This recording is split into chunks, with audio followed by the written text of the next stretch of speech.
আপনারা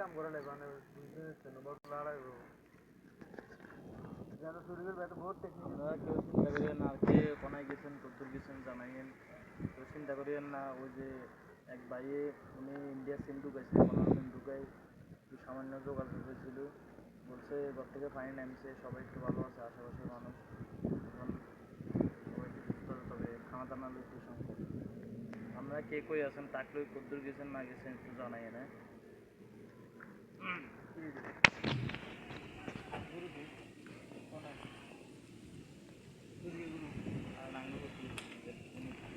তো এই হলো লাকসামের পরিস্থিতি। দেখছেন সব সাগর হয়ে গেছে। আমরা উদ্ধারের জন্য নৌকা টোকা নিয়ে সব রেডি হয়েছি। লাকসামের ভিতরে পুরা গ্রুপে গ্রুপে আমরা ছড়িয়ে গেছি চারিদিকে। চারিদিকে পানি,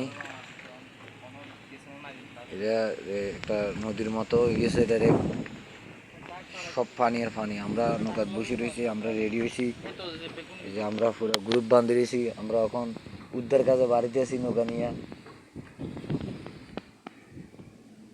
আমরা যাবো কিছুক্ষণের ভিতরে, যারা সমস্যার ভিতরে আছে আমরা ঘুরি গাড়ি নৌকা দিছি আমু। তো পরিস্থিতি দেখছেন কি অবস্থা, চারিদিকে পানি আর পানি, তো ইয়ে হয়ে গেছে ডাইরেক্ট।